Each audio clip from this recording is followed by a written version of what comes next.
Festival fans.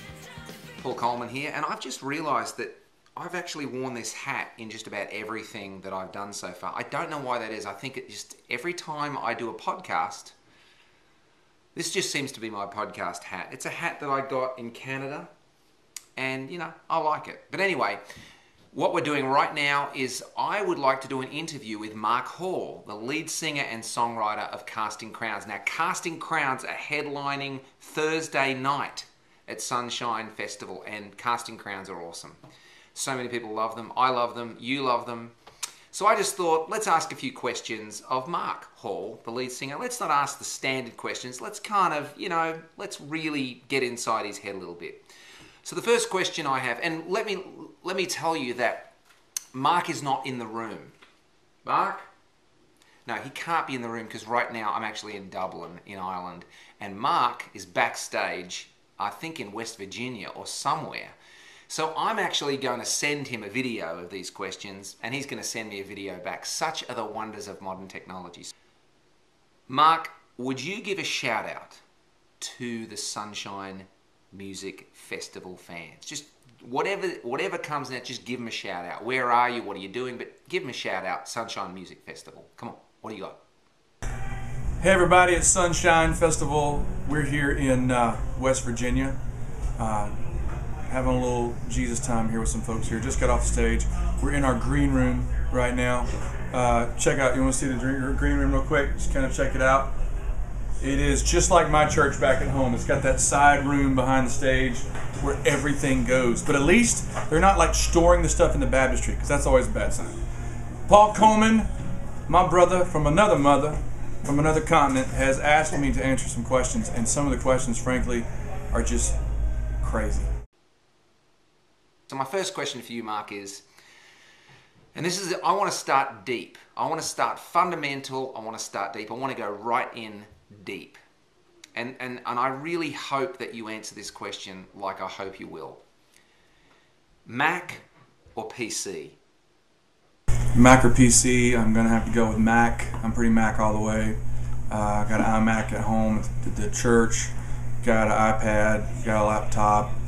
Got an iPhone. But I'm holding out because this iPhone 4 is freaking me out a little bit. So I'm waiting to see if it's as awesome as they say. But I'll probably buy it tomorrow. Mark, I noticed on one of your videos on your website a lot of Star Wars stuff.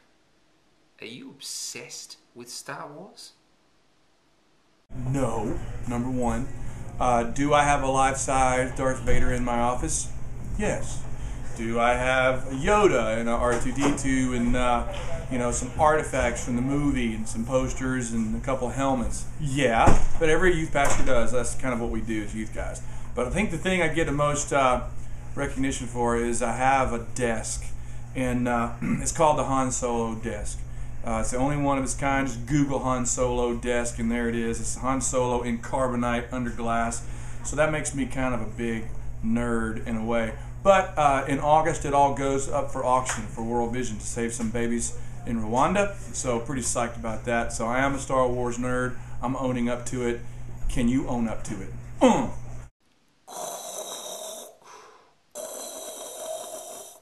That was weird. Now, Mark, I read something somewhere, and it could be a rumor, and I certainly don't want to embarrass you or do anything uncouth.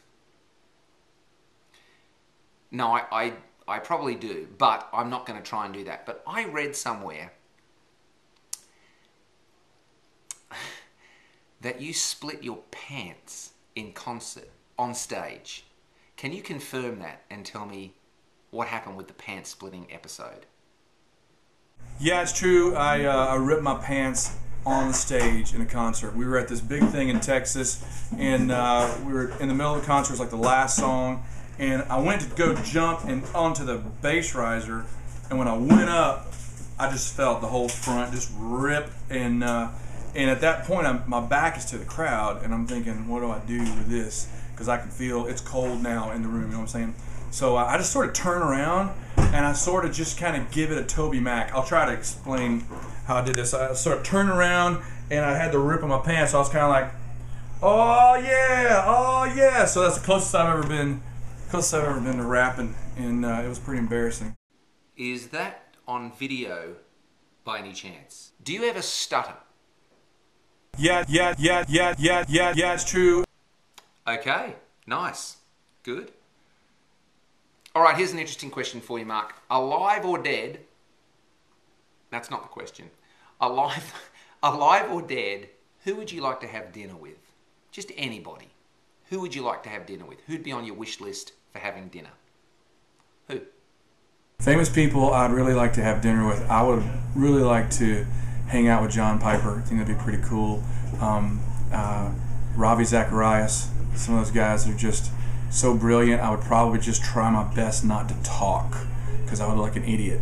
But just to be around God and men like that would be pretty awesome. I'd also like to have dinner with Friedrich Nietzsche and Charles Darwin because they were pretty passionate about what they believed, but I had a feeling Nietzsche's probably not thinking God's dead anymore. So it'd be kind of cool to see his take on it now. Nice.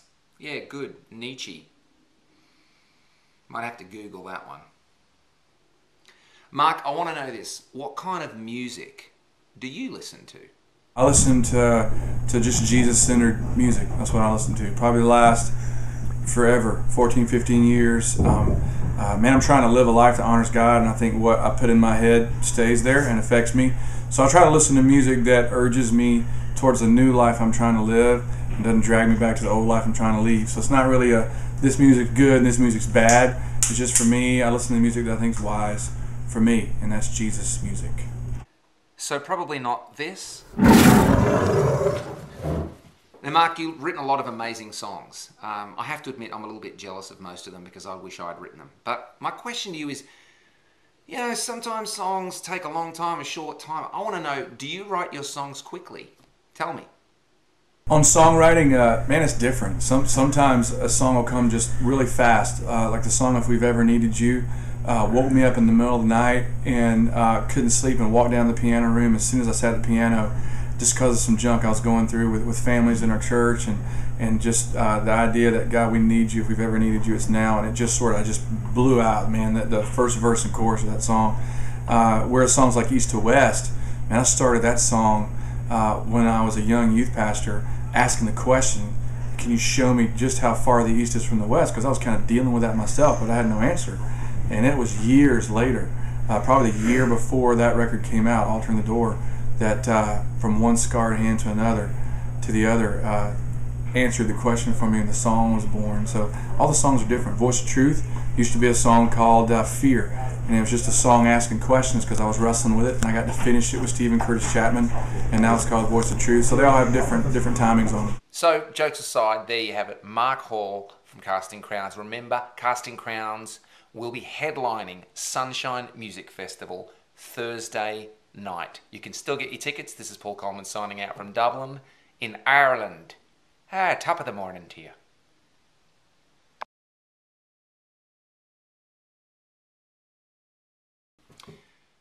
Okay. All right. Yep.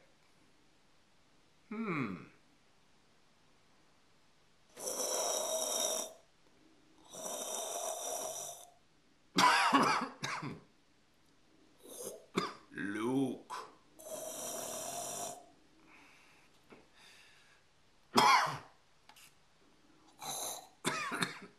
How does Darth Vader do that?